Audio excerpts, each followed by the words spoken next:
Bienvenue à cette nouvelle vidéo sur la VA aide-soignante. Je vais vous expliquer comment rédiger l'activité 3. Observation de la personne et mesure des paramètres vitaux liés à son état de santé.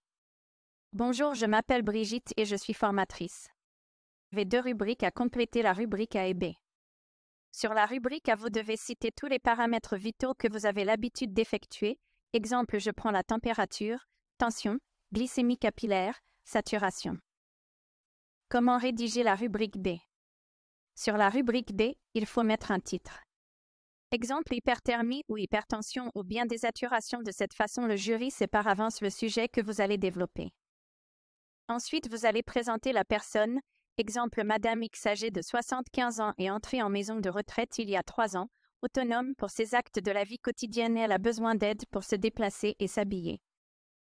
En venant chercher Madame B pour le repas de midi, je l'ai trouvée encore au lit.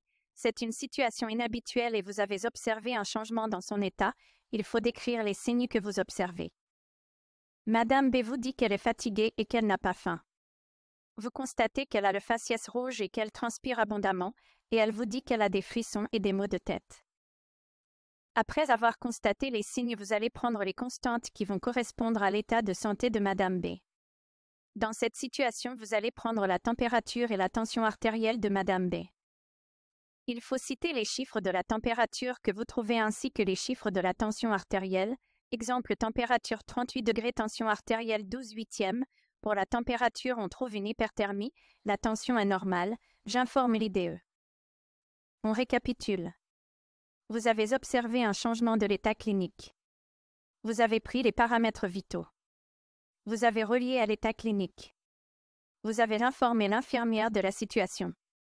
Transpiration, température 38, hyperthermie. L'infirmière arrive et lui donne du paracétamol. Madame B a de la fièvre qui est un symptôme de l'infection. Question possible du jury, quel est le risque d'une hyperthermie? Réponse, la déshydratation. Vous pouvez rajouter que toutes les 3 heures vous reprenez la température pour surveiller l'état de Madame B et pour éviter le risque de déshydratation, vous lui proposez souvent à boire. Je vous remercie de votre attention et je vous dis à bientôt.